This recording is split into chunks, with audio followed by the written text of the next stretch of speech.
summer of 1857 fell upon Hargrave Plantation like a burning shroud, thick, suffocating, and merciless. The Georgia sun pressed down on the cotton fields until the air shimmered like boiling water.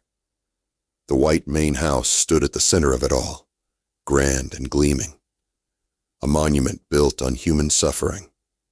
Samuel, 20 years old and born into bondage, had long mastered the art of survival. Eyes lowered, back straight, thoughts hidden. His mother had died, giving him life, and Samuel had never known a single day of freedom. Yet deep within him, a spark lived, a quiet refusal to be fully broken. One blistering afternoon, the overseer called his name. "Boy, the mistress wants you in the house. Clean yourself up first. You smell like the fields." The words changed his life. The shift from the fields to the big house was rare, dangerous even. Field slaves saw it as betrayal. House slaves saw it as invasion. But Samuel understood perfectly. In the house, he might live longer. In the fields, the sun and whip killed men before 30. He learned later why he had been chosen. Margaret Hargrave, 37, isolated and quietly miserable in her marriage, had seen him one afternoon helping an older slave carry water. Something in his dignity, so out of place in their world, had caught her attention. She requested him directly.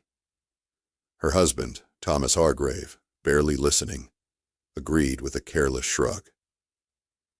Inside, Samuel entered a different universe. Polished floors reflecting lamplight, thick carpets muffling footsteps, curtains blocking out the harsh truth of plantation life. But beneath the luxury, Samuel sensed rot. Margaret Hargrave moved through that world like a ghost, elegant, lonely, and ignored by her wealthy, cruel husband.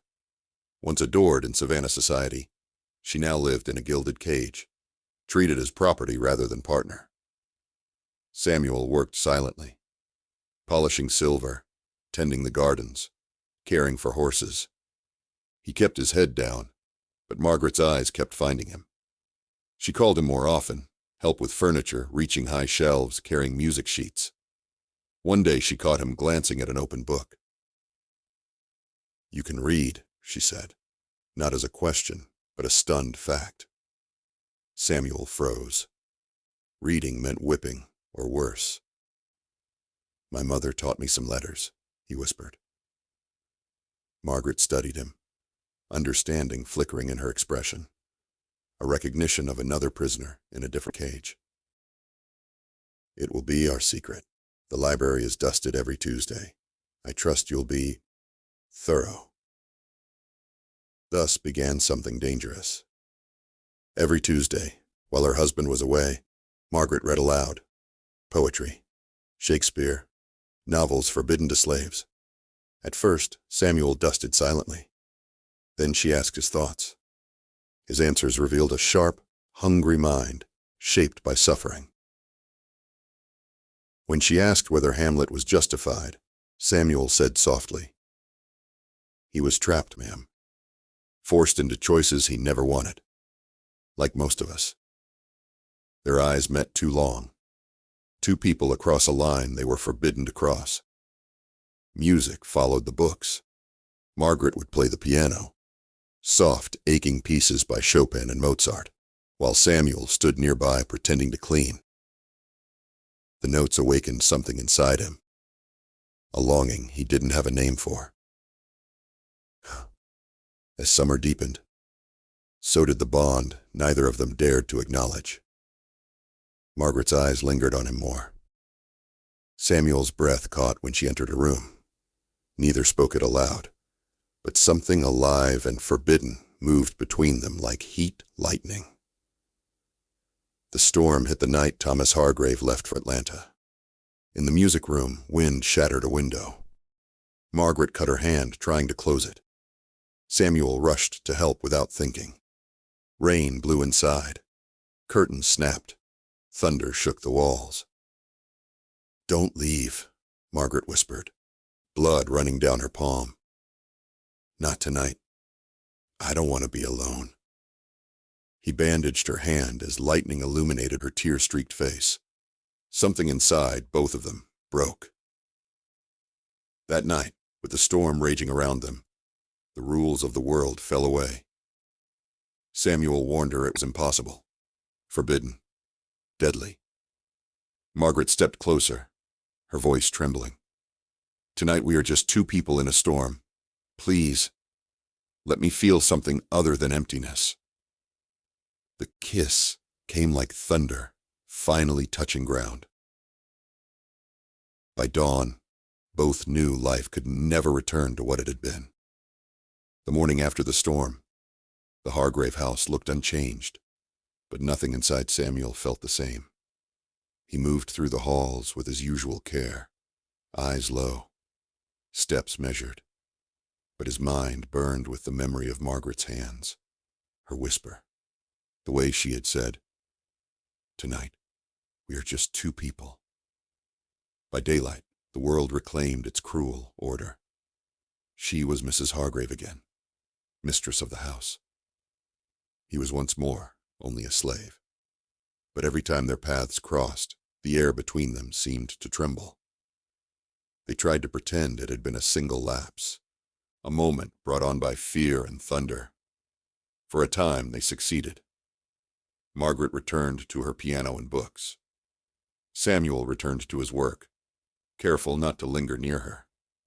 Yet loneliness is a patient hunter.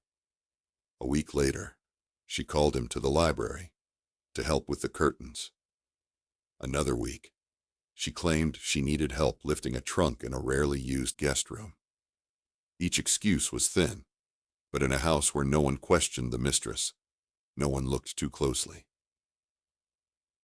What began as desperation turned into a pattern. Some meetings were clumsy, filled with guilt and silence. Others were quiet, almost tender, with whispered fragments of dreams neither of them could ever live. Samuel knew every touch was a step toward his own death. Margaret knew every stolen hour pulled her further from the woman she once believed herself to be. Still, neither could stop. In a world where everything about them was controlled, rising, sleeping, eating, speaking, these secret nights were the only thing that felt like choice. But the house did not belong to them alone. Eliza Hargrave returned that same summer, stepping off the carriage like a porcelain figure made fragile by finishing school and soft living. At 18, she was pretty in a delicate way, all pale skin and carefully arranged hair, eyes bright with the illusions only someone protected from reality could hold. She had been sent to Charleston to become a proper lady, and had learned instead how narrow and small a woman's life could be, even gilded in wealth. She came home with more questions than her parents wished her to ask. Eliza noticed Samuel first in the stable yard. She had grown up seeing slaves as part of the scenery. Faces that set tables, carried trunks, harnessed horses. But something about him snagged her attention. Perhaps it was the calm way he soothed a skittish mare, murmuring soft words as if the horse were a frightened child. Perhaps it was the quiet intelligence in his eyes when he thought no one was looking. Whatever it was, she found herself watching him longer than was proper. "Father says, you have a gift with the horses," she remarked one afternoon, standing just inside the stable door, the sunlight turning dust motes into drifting gold. "I try my best, Miss Eliza," Samuel replied, keeping his gaze fixed on the horse he was brushing, making himself smaller out of habit. "Don't do that," she said softly.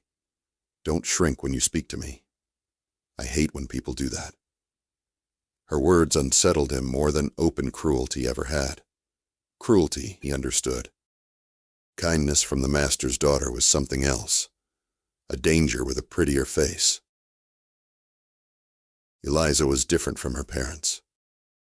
She said please and thank you to the kitchen staff. She asked after sick children in the slave quarters. She flinched when she overheard the crack of the whip, but her goodness lived inside the safe bubble of her privilege. She could afford to find the system sad or unfair and then go back to silk dresses and parlor games. Samuel knew better. Kindness did not change chains. Still, she came to the stables more often. At first, she asked about the horses, how to hold the reins, how to calm them, how to sit without bouncing. Then her questions moved beyond animals. "Tell me something true," she said one long, dusty afternoon. Skirts hitched slightly to keep them from the dirt as she sat on a hay bale. Not something polite. Something real. Samuel hesitated. Truth was a luxury he rarely allowed himself around white people, but her eyes were steady and tired in a way that reminded him of Margaret's, though for different reasons. He chose his words carefully. Something true is... He paused, then let the words fall. I want to be free. Not just my body, but my mind. Free to learn, to think, to become whoever I might have been if chains had never touched me. Eliza's eyes filled with tears, soft and sudden. That's the most honest thing anyone has ever said to me, she whispered. They told me slaves were simple, that you didn't think about these things. We think, Samuel replied quietly. We just know better than to speak of it. He meant it as a warning. She heard it as intimacy. Meanwhile, Margaret watched her daughter from upstairs windows, leaning on the sill like a ghost in her own house. She saw Eliza walking toward the stables more often. She saw the way her daughter's face changed when Samuel passed by. A spark of curiosity, a too bright interest. Margaret's first reaction was fear for Samuel. Her second was a bitter, twisted jealousy she hated herself for. She had wanted to save him from loneliness, and now she had entangled him in something far heavier. The triangle formed slowly, almost imperceptibly. Margaret and Samuel met in shadowed rooms and rainy nights, bound by desperation and guilt. Eliza and Samuel met in sunlight and open spaces, bound by innocence and questions. Samuel felt trapped between two worlds that weren't his. Two women who both saw him, but in different ways neither fully understood. With Margaret, he felt like a man stolen for a moment from the jaws of a brutal system. With Eliza, he felt like a symbol. Hope, rebellion, a living argument against everything she had been taught. Both versions of himself were dangerous. Neither had any place in Georgia in 1857. One day, after an especially charged afternoon in the stable, Eliza too close, her questions too honest, Samuel slipped back into the house, his heart pounding for reasons that had nothing to do with physical exertion. Margaret waited for him in the hallway outside the music room, a book clutched in her hands. She took one look at his expression and understood more than he said. She's been visiting the stables often, Margaret said quietly. It wasn't a question. She's young, Samuel replied, keeping his tone flat. She doesn't understand the world she lives in. None of us did at 18, Margaret murmured. We thought rules were just ideas, not chains. Her eyes locked on his. You must be careful with her, Samuel, with all of this. He nodded, but there was no safe direction anymore. The path behind them was gone. The path ahead was full of thorns. That night, alone in the small space he called a room, Samuel lay awake listening to the night sounds of the plantation. The creak of old wood, the murmur of distant voices, the lonely cry of some creature in the woods. The weight of his choices pressed on his chest. He had broken one impossible line with Margaret. Now another line trembled beneath Eliza's feet. For the first time he wondered not just if he would die for his transgressions, but how many people might be destroyed with him. The summer of 1857 had not yet reached its peak, but the fire had already started. By late July, the heat grew thick enough to feel like a second skin. Even the nights offered no relief. The Hargrave house glowed with lantern light, its windows open in a hopeless attempt to invite a breeze. Inside, Margaret Hargrave moved like a woman, walking through a dream she no longer controlled. Every day she told herself she would stop. Every night she failed. But Samuel had reached his breaking point. Guilt stalked him. Guilt for the danger he brought on himself, for the danger he brought to her, but most of all, for the way Eliza looked at him with soft eyes she didn't understand. One evening, after slipping from Margaret's room before dawn, he told her they must end it for good. "We keep saying one last time," Samuel said, hands trembling as he stood by her window. The morning sky still purple behind him. "But it never ends. We will be caught, and when we are, I die. You might die too." Margaret stared at him, her face pale in the early light. Her fingers tightened around the bedsheet, as if gripping it could stop time. "I know," she whispered. "But when I'm with you, Samuel, I feel alive. I haven't felt alive in years." "That can't matter now," he insisted. "It has to stop." Margaret looked away, swallowing grief sharper than a knife. "Then let this be the last," she said quietly. He left without responding. But fate did not grant them the mercy of separation. Only a few days later, while Thomas Hargrave was away on business again, Margaret woke feeling faint and nauseous. She blamed the heat, until nausea became constant. Her body grew weak, and her cycle never came. Fear crept into her bones. When Samuel brought her medicine that night, she closed the door behind him. "I'm pregnant," she said without preamble, her voice trembling with terror. 2 months. The world tilted. Samuel reached instinctively for the bedpost to steady himself. His breath caught in his chest like a trapped bird. "No," he said. "No. That can't—" "It's yours," Margaret whispered. "Thomas hasn't touched me in over a year." The truth collapsed on them both, like the weight of the house itself. "Then we're dead," Samuel said softly. "You know what will happen if that baby comes out looking like me." "I'll claim it was someone else," Margaret insisted desperately. "I'll lie. I'll protect you." "You can't protect me," Samuel said. "Nobody can." Silence. The kind of silence that only comes when all paths lead to ruin. Before Margaret could speak again, a soft knock broke the air. "Mother." Eliza's voice, strained, worried, far too close. "I heard voices." Margaret went pale, her eyes wide with panic. Samuel looked around for escape, but the only hiding place was behind a wardrobe. Childish, useless. Eliza didn't wait for permission. The door swung open. Her gaze flicked from her mother's nightgown to Samuel, to the closed door, and the truth bloomed on her face like a bruise. First confusion, then comprehension, then a pain so raw it made her stumble back. "I thought," Eliza's voice cracked. "I thought I was the only one who saw him." "Eliza, don't lie to me," she hissed, dropping her voice to a harsh whisper. "I was falling in love with him. And you, my own mother."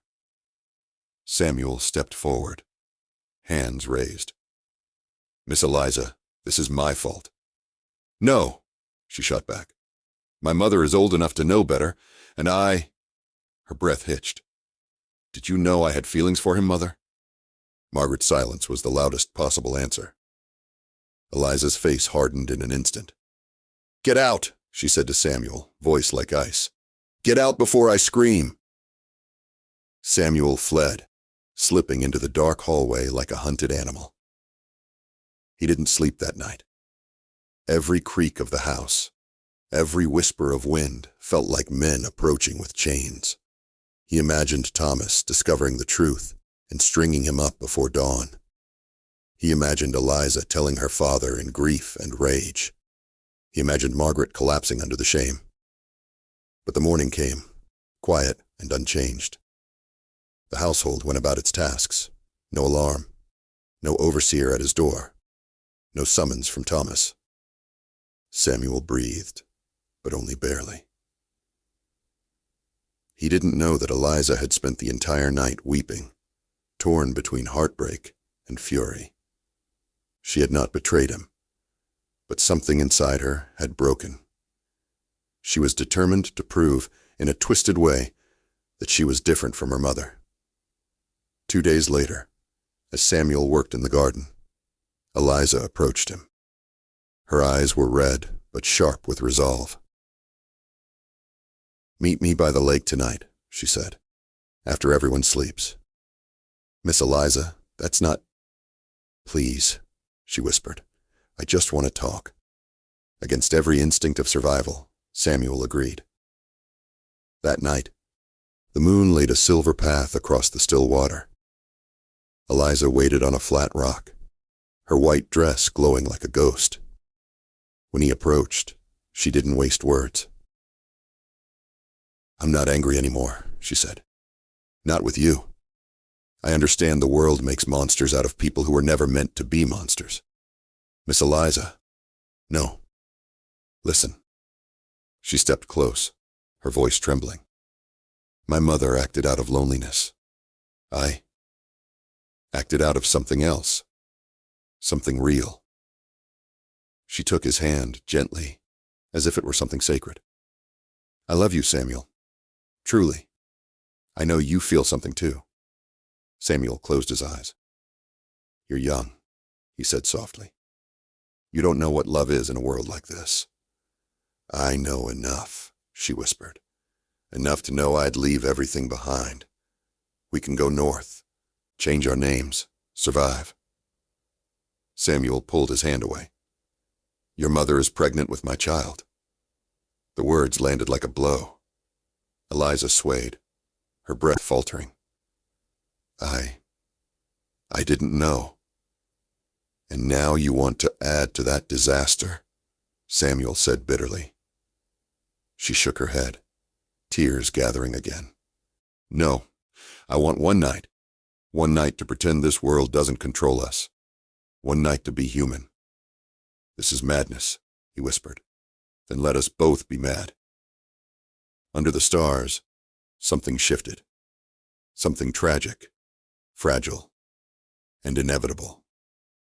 What happened beside the lake was nothing like the desperate storm-born night with Margaret. It was gentler, quieter. A dream born out of loneliness and innocence rather than fear. But it was every bit as forbidden. When dawn broke over the lake, the world had changed again.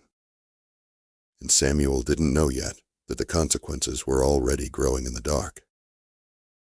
6 weeks passed, like a tightening noose. Heat clung to the plantation with growing intensity, and with it came the kind of silence that signals an approaching storm. Samuel did his work with his head lowered, every breath heavy with dread. Margaret grew pale and withdrawn, clutching her belly in quiet terror. Eliza avoided her mother entirely. The house now split by invisible fault lines, only she and Margaret felt beneath their feet. Then, one humid morning, Eliza missed her monthly cycle. She tried to convince herself it was stress, the tension, the heat, the sleepless nights.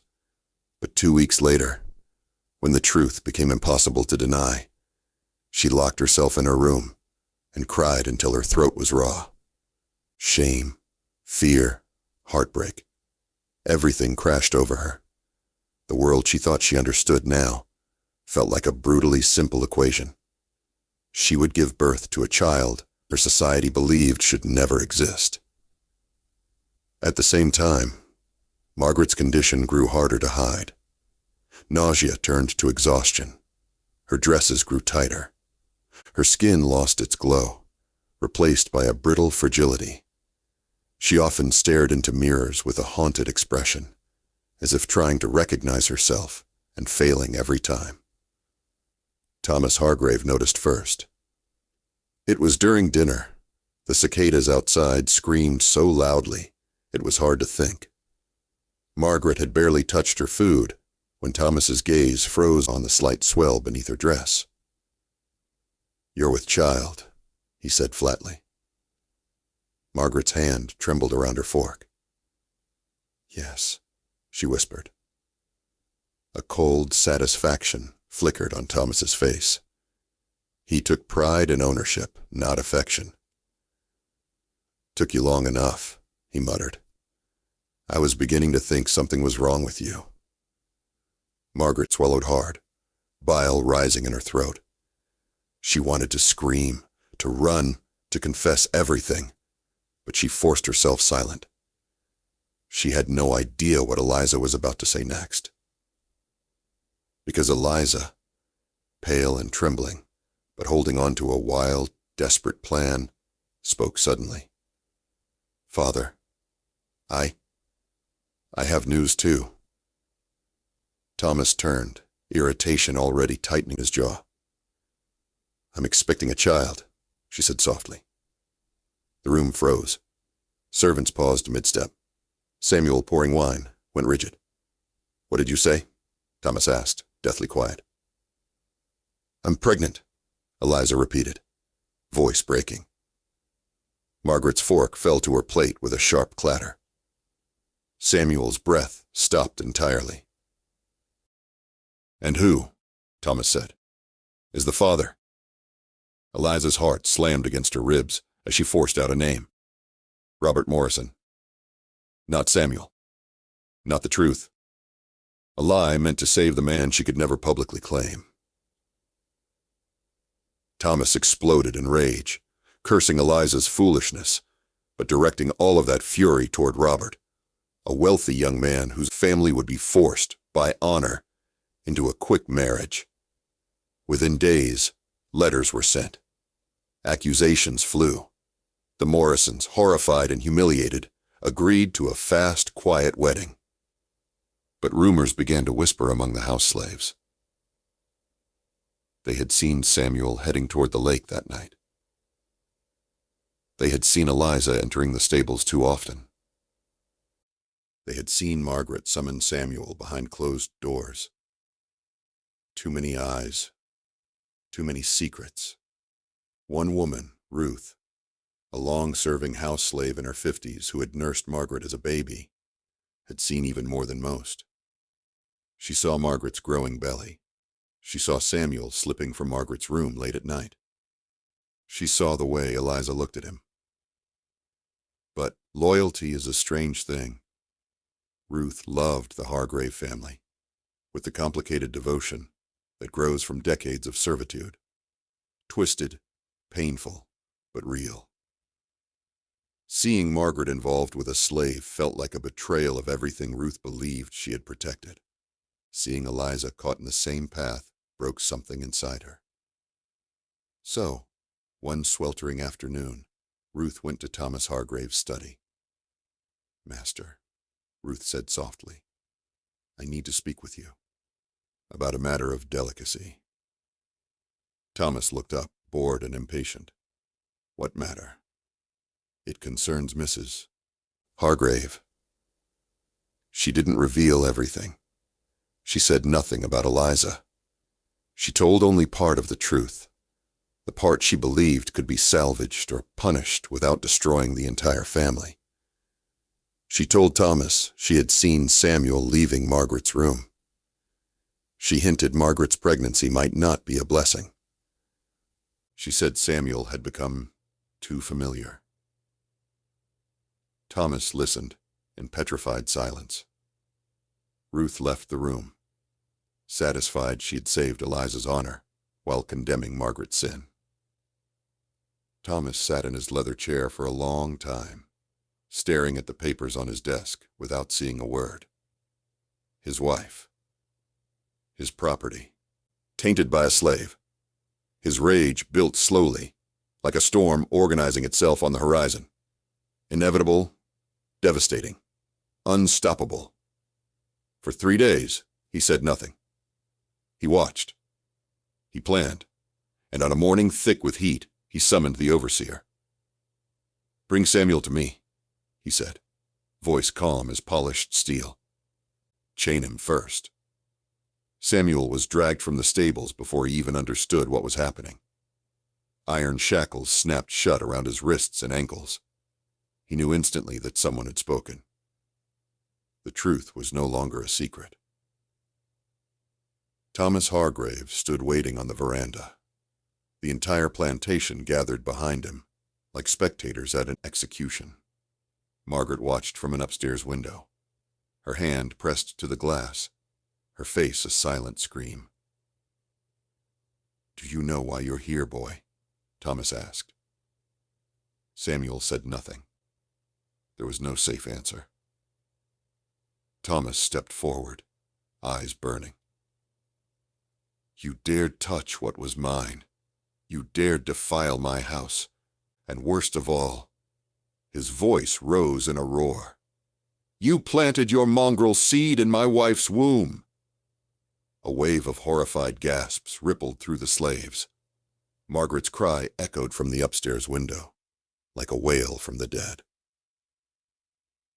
"The punishment," Thomas continued, "is death, not quick, slow." He gestured to the prepared noose. "You will hang for all to see." Margaret burst from the house, screaming Samuel's name. The afternoon sun turned the sky into a blazing furnace as the entire plantation gathered near the hanging tree. A wagon had been pulled beneath the thick branch where countless punishments had taken place. A noose hung from it, swaying gently in the hot breeze like a serpent waiting to strike. Samuel stood in chains, wrists bruised, ankles raw, sweat running down his back. He felt strangely calm, not because he accepted death, but because he'd known since birth that this moment was always possible. Margaret, restrained earlier by 2 house servants, now stood on the veranda, her dress torn, hair unbound, desperation carved into her pale face. She had fought like a madwoman to reach Samuel. "Thomas, please, please, listen to me," she cried. Her husband ignored her completely. Eliza, locked in her room by Ruth's trembling hands, pounded on the door until her fists bled. "Let me out! Let me out!" But Ruth, believing she was protecting the last shred of the family's innocence, would not yield.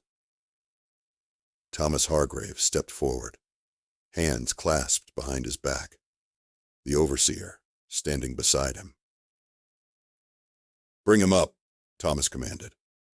The overseer shoved Samuel onto the wagon, tightening the rope around his neck. Samuel looked out at the crowd.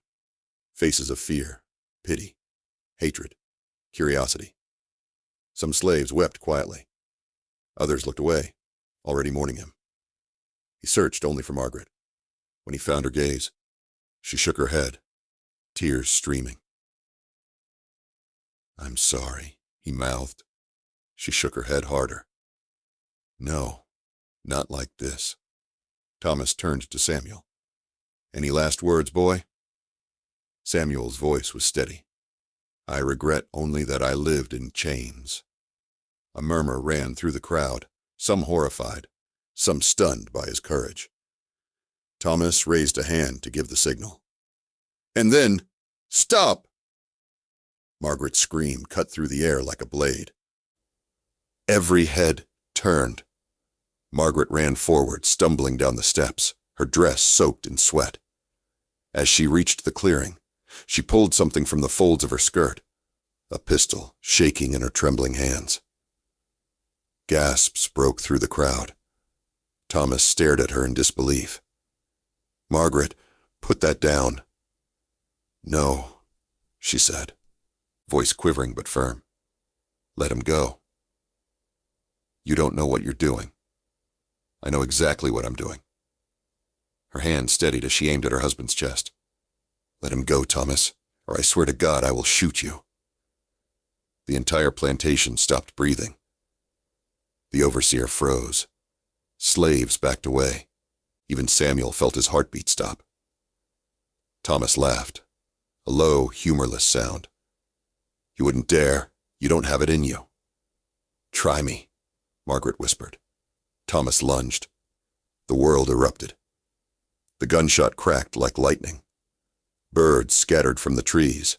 Women screamed. Samuel flinched as the bullet tore through the air.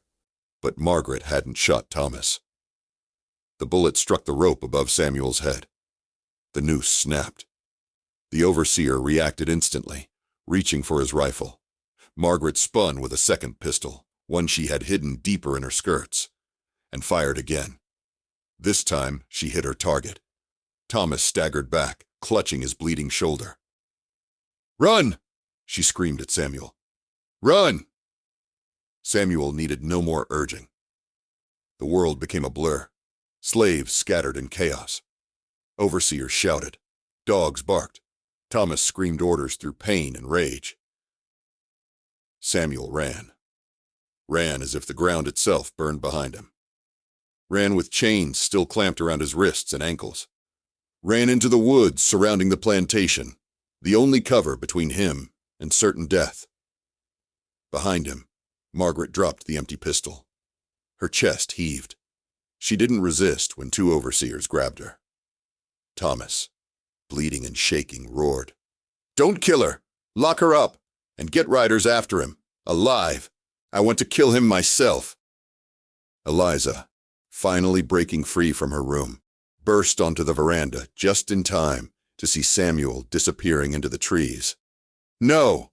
she cried, collapsing onto the steps. "Samuel!"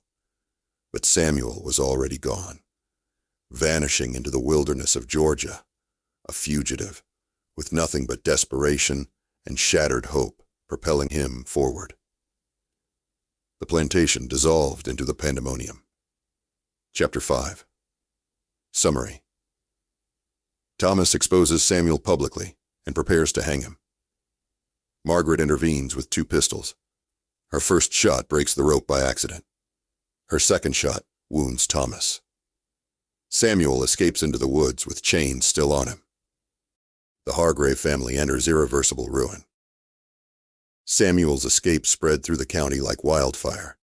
Thomas Hargrave, wounded and humiliated before his entire plantation, was determined to restore his honor through blood. Riders searched the woods day and night. Dogs sniffed the underbrush. Torches lit the darkness. But Samuel had disappeared, as if swallowed by the earth. He ran until his legs nearly gave out. He hid in swamps, waded through mud, slept inside hollow trees. Hunger became a constant ache. Fever burned his mind. But even in delirium, he kept moving north. He had no plan, no map. Just the desperate hope that somewhere beyond the reach of Georgia, there might be a place where a man like him could breathe. Back at Hargrave Plantation, the consequences began to unfold with brutal speed. Margaret was dragged back to the house, her dress torn, hair wild, face streaked with sweat and tears. Thomas ordered her locked in her bedroom. "No one enters. No one speaks to her," he said coldly. "She will live with her shame." Margaret did not scream or fight anymore. Something inside her had broken the moment she saw Samuel run into the trees. She pressed her hand to her belly and whispered one word over and over. "Forgive me."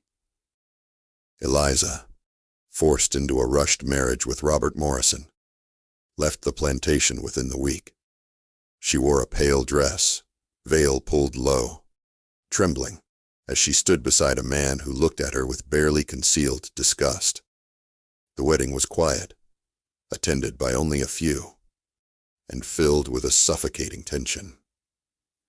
When Robert returned to his family home with his new bride, he discovered the truth soon enough. 3 months later, when Eliza gave birth, the midwife pulled back the blanket and froze. The child's skin was unmistakably mixed. Robert's face turned stone. "That is not my child," he said. "Please," Eliza sobbed. "Please, let me explain." "There is nothing to explain," he said coldly. "I will not father a bastard born of a slave." He abandoned her that same night. Eliza, alone, disgraced, holding her infant daughter, wrote to her father, begging to return home. Thomas's reply came swiftly. "You are no daughter of mine. Unable to stay in Alabama, unwelcome in Georgia, Eliza fled to Savannah. She rented a single dim room in a poor district and began sewing for pennies. Her baby, whom she named Hope, slept in a basket beside her while she worked late into the night. She hid from gossip. She hid from shame. But she loved her daughter fiercely, even when the world tried to make her feel that the child's existence was a sin. Meanwhile, the Hargrave estate decayed. Thomas, humiliated and enraged, drank more heavily with each passing month. The plantation's profits fell as he neglected his duties. Workers feared his violent moods. His temper became unpredictable. People whispered that he had lost his mind, that the scandal had shattered him beyond repair. Margaret grew weaker with each month of pregnancy. She stopped eating. She stopped speaking. She spent hours staring out the window toward the woods where Samuel had vanished. When she finally went into labor, the house was silent with dread. The child, a boy, was born with skin several shades darker than Thomas Hargrave. Margaret held him only once, kissing his forehead with trembling lips. "He should have been free," she whispered. Thomas entered the room, took one look at the infant, and turned away in disgust. "Get that thing out of my sight," he said. "Sell it south." The baby, born into a storm of sin and shame, was handed to a slave woman to nurse. Within a week, he was taken away, sold to the Hammond plantation in Louisiana, where cane fields claimed men faster than the whip ever did. Margaret never recovered. 3 months later, she died quietly, in her locked room. Some said it was fever, others said it was childbirth complications, but those who saw her near the end whispered that she simply stopped living. She died with Samuel's letter burned into her memory, and her child stolen from her arms. Thomas did not attend her burial. Word of her death spread slowly through the county, but outside the plantation gates, few mourned. Scandal had tainted the Hargrave name. Social circles whispered behind gloved hands. Neighbors avoided the estate entirely. Meanwhile, far to the north, Samuel had survived. By the winter of 1858, after months of danger, kindness from strangers, and the guiding hands of the Underground Railroad, he reached Philadelphia.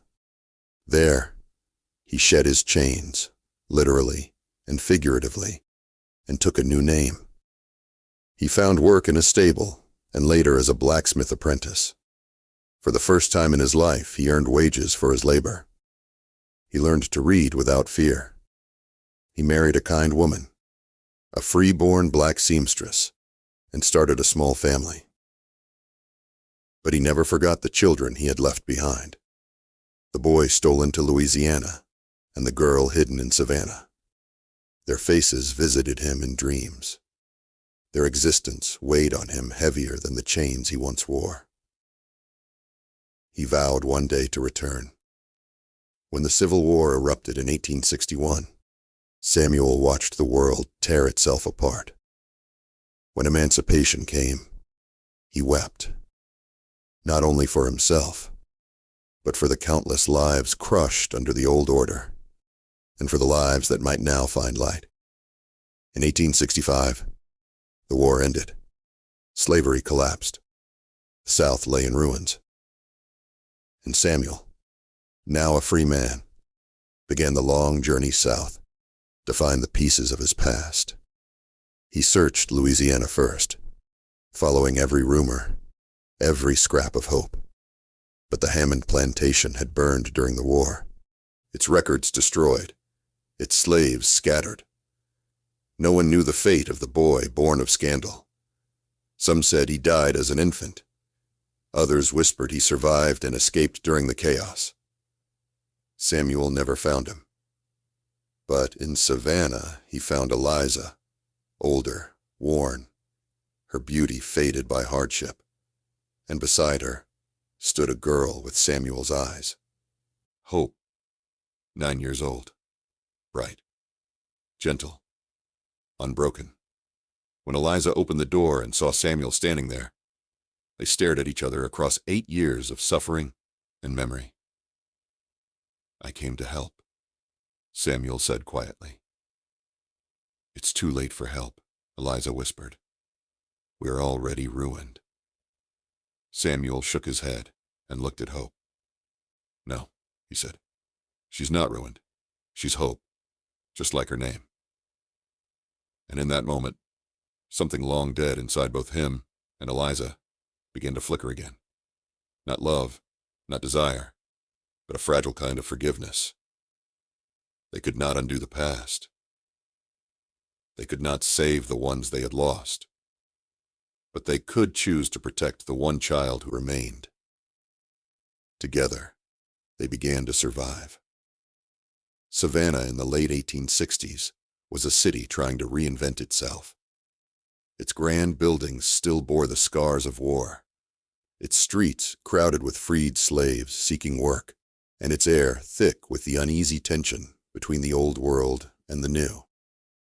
In a cramped room above a tailor shop, Eliza Hargrave, once the daughter of one of Georgia's wealthiest planters, lived a quiet, exhausted life with her daughter Hope. Hope was 9 when Samuel returned, her eyes bright but shadowed by the world's cruelty. She knew she was different. The whispers followed her everywhere. Mulatto. Too light for some. Too dark for others. Born of shame. Born of a white woman and a man she could not name. Children repeated what their parents said at home, and Hope learned early that a single glance could wound as deeply as a slap. But she also learned resilience. Because Eliza, for all her brokenness, loved her daughter fiercely.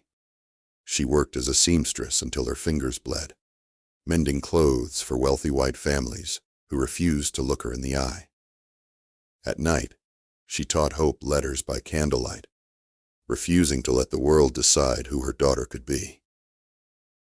And then Samuel appeared. The day he knocked on their door, Eliza froze, as if she'd seen a ghost. 8 years had aged her into a quiet, hollow version of the dreamy girl she once was. Samuel looked older too. Stronger. Steadier. Shaped by freedom and grief in equal measure. Hope peeked around her mother's skirt, studying him with the cautious curiosity of a child who had learned not to trust strangers. "Eliza," Samuel said softly. Why are you here?" she whispered. "I came to see if you needed help," he answered. "Both of you." For a long moment, no one spoke. Then Hope stepped forward. "Are you the man from Mama's stories?" she asked. Eliza flinched, but Samuel knelt to be eye level with the girl. "That depends," he said gently. "What did she tell you?" "That once," Hope said, "she loved someone she shouldn't have." Samuel's heart ached. "That's true," he said. "But she also loved you. And that was never wrong. From that day on, Samuel visited them whenever he could. He never told his wife or children in Philadelphia about hope. He feared what it would do to them, to him, to the fragile life he had built. But he also refused to abandon Eliza and their daughter the way the world had abandoned him. He brought money when he could spare it. Groceries, books, sometimes just conversation. He repaired the broken hinges on their door, patched leaking windows, fixed the steps leading to their room. Hope watched him with wide eyes, slowly realizing he was not just a helper. He was a missing piece of her story. One day, while Eliza was at work, Hope asked him directly, "Are you my father?" Samuel froze. Children saw truth more clearly than adults ever did. "Yes," he said finally, voice heavy with guilt and love. "I am." "Why didn't you stay with us?" He swallowed hard. "Because the world back then would have killed me and taken you from your mother." Hope walked closer, studying his face. "I'm glad you're here now," she whispered. Samuel felt the words settle in his chest, like a blessing he didn't deserve. During those visits, he told Hope about reading, about horses, about the northern cities and the sounds of freedom. He told her about hard work and dignity, and how people could rise even from the worst circumstances. Eliza watched these moments quietly, sometimes with gratitude, sometimes with sadness. She still carried the shame of her choices, the betrayal of her mother, the exile from her family, the cruelty of society. But seeing Samuel with hope softened her bitterness. Still, Eliza struggled with the past. One evening she asked him, "Do you regret it?" "Regret what?" "Everything," she said. "The choices that destroyed all of us." Samuel considered her question for a long moment. "I regret the suffering," he said softly. "I regret that my children paid for my sins, but I don't regret the moments I felt human, even in a world that tried to make me less than a man." Eliza nodded, tears in her eyes. She understood. She had lived the same truth. The years passed. Hope grew into a young woman with her mother's grace and her father's depth. She learned hard truths early, but she also learned pride. Quiet, steady, unbreakable. People tried to shame her. She stood taller. People tried to erase her. She spoke louder. Hope became the living reminder of everything the Old South tried to hide. That white and black blood had mixed in ways no law could prevent. That humanity existed even in forbidden places. That love, however flawed, desperate, or doomed, could not be fully erased. As Reconstruction reshaped the South, Hope found a calling. She wanted to teach. She wanted to give the children of freed slaves the education denied to their parents. Samuel helped her whenever he could, bringing her books and paper she couldn't afford. "One day," she told him, "people say I shouldn't exist, but I think I was born to prove something." Samuel smiled. "You were," he said. "You proved that no system, no matter how cruel, can control what the heart creates." Hope never met her half-brother, the boy Margaret birthed and lost. She only knew he had been sold as an infant and vanished into the brutal cane fields of Louisiana. Sometimes she wondered if he survived, if some part of her family still lived in a distant corner of the world. But she carried both halves of her lineage with pride. When Samuel fell ill in 1872, Hope traveled to Philadelphia alone, determined to see him one last time. He lay weak but smiling when she entered his room. "You came," he whispered. I had to, she said, taking his hand. They talked for hours about her future, about the past, about forgiveness, about freedom. When she asked him one thing, "Did you love my mother?" Samuel answered honestly, "I loved what she represented. Escape, humanity, a brief crack of light in a dark world. Whether that was love or desperation, I can't say. But I loved you the moment I knew you existed." Hope held his hand until he drifted into sleep. 2 weeks later, Samuel died. At his funeral, Hope stood at the back of the church, unnoticed by the mourners who assumed she was just another young black woman paying her respects. She didn't cry. Instead, she whispered a promise. "I'll carry the truth. I'll make sure none of us are forgotten."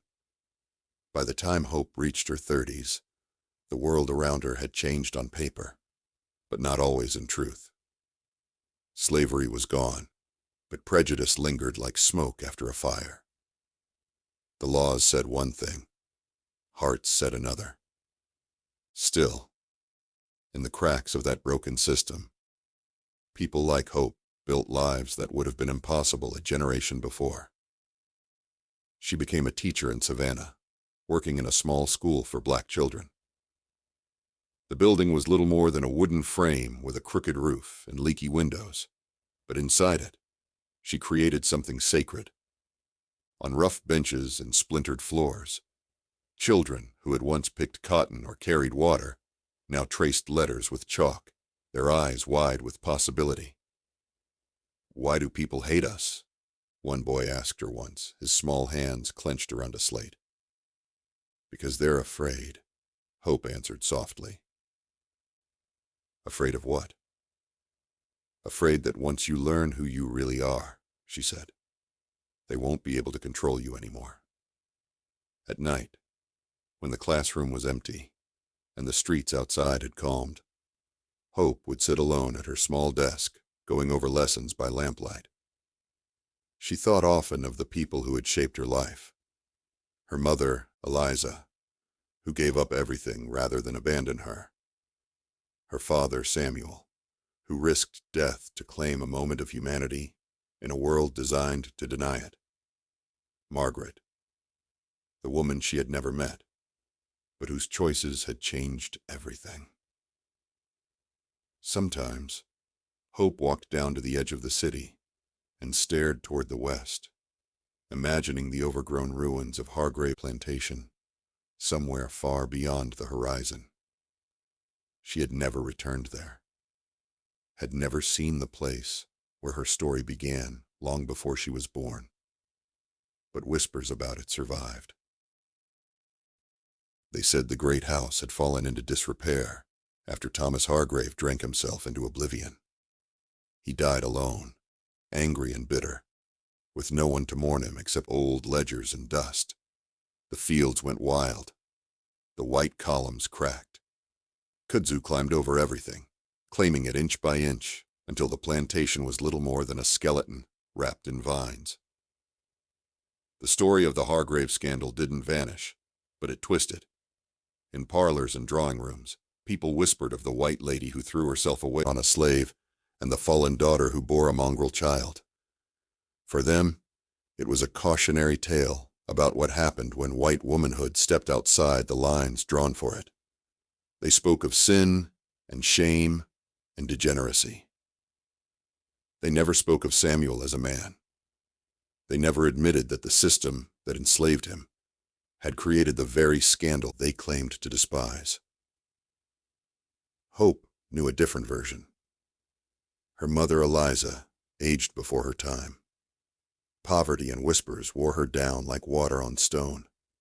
Yet even in her weariness, she found moments of quiet joy in watching Hope grow into the woman she herself had never been allowed to be. Educated, respected in her small circle, unafraid to stand before a room and speak. One evening, when the sky outside their small rented house in Savannah was streaked with purple and gold, Eliza sat by the window, hands folded in her lap. Hope sat beside her, mending a dress. "Do you ever hate me?" Eliza asked suddenly. Hope looked up, startled. "Why would I hate you?" "For bringing you into a world that made you proof of my sin," Eliza whispered. "For not giving you an easy life." Hope set the needle down and took her mother's hand. "You gave me life," she said, "and you refused to throw me away, even when everyone else turned their backs. That's not sin, that's courage." Tears slid down Eliza's cheeks, not loud, heaving sobs, but quiet, worn-out tears of a woman who had carried too much for too long. "I was so foolish," she murmured. "I thought love might save me. Instead, it burned everything. My family, my name, my future." "It gave me a future," Hope replied gently. "Maybe that was the point. Maybe the world you lived in had to burn so people like me could exist at all." Eliza passed away a few years later, her body worn and fragile, but her heart finally at rest. Hope buried her in Savannah soil, under a modest stone with simple words. Eliza Hargrave loved her child against the world. Hope never married. Part of her knew that the scars of her past, the whispers about her origins, and the complicated legacy she carried would follow her into any relationship. But it wasn't only fear that kept her alone. It was choice. She poured her love into her students, into the children who came to her barefoot and weary, into every chalk line on every dusty slate. Sometimes, older folks in the community would sit outside after church and talk about the old days, about the plantations, the war, the masters who had been cruel, and the few who had been almost kind. They'd mention Hargrave Plantation in hushed tones, shaking their heads at the tragedy. "That family got what was coming to 'em," one old man said once. "Built their world on other people's backs, then shocked when it fell apart." "Wasn't just the white folks who suffered, though," an older woman replied. "There were children tangled up in all that mess. They always forget the children." Hope sat listening quietly, hands folded in her lap, saying nothing. She was one of those children. She refused to let herself be forgotten. As the years passed, the story of that terrible summer in 1857 became folklore, a warning, a rumor, a tale twisted to suit the teller's needs. Some said the slave Samuel had bewitched the Hargrave women. Some said Margaret had lost her mind. Others claimed Eliza had run off with him like some scandalous romance. Truth rarely survives in the hands of those who fear it. But Hope carried another version, the real one. The one where no one was purely villain or victim. The one where a man born into chains risked everything to feel human for a moment. Where a lonely wife and a naive daughter tried to push back against a world that owned their bodies and dictated their hearts. Where their defiance didn't bring them freedom, but it cracked the illusion of the system that claimed to be unbreakable. When Hope turned 70, her hair gone silver, and her back slightly bent, she knew her time was coming to an end. She had outlived many of her students, buried more than one generation, and seen the world change, and then resist that change over and over again. Before she died, she left instructions for her gravestone. She didn't want titles. She didn't want respectable lies. She wanted truth. When they buried her in 1927, not far from her mother, the stone they placed over her grave was small and plain, but at the bottom, carved carefully into the weathered stone, were the words she had chosen. Born of love in a world that called it crime, lived with dignity in a world that denied it.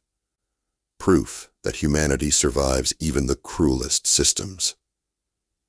Long after the last person who knew the full story of Samuel, Margaret, Eliza, and the Hargraves was gone, the plantation itself continued its slow collapse. The big house finally crumbled. Trees grew through the parlor floor. Birds nested in the rafters. Vines swallowed the veranda, where Thomas had once sentenced a man to die. Children from nearby towns sometimes dared each other to sneak into the ruins. They whispered of ghosts, of a white woman with sad eyes at an upstairs window, of a man in chains running through the trees, of a girl standing by an invisible lake, waiting. They called it haunted. In a way, it was. Not by monsters or demons, but by the memory of a truth the world tried very hard to bury. That the lines drawn between master and slave, white and black, pure and impure, were never as solid as they claimed.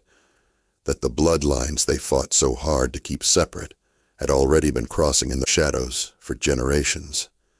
That love and desire had always slipped through the bars of their cages, leaving behind children like hope, living evidence that their order was a lie.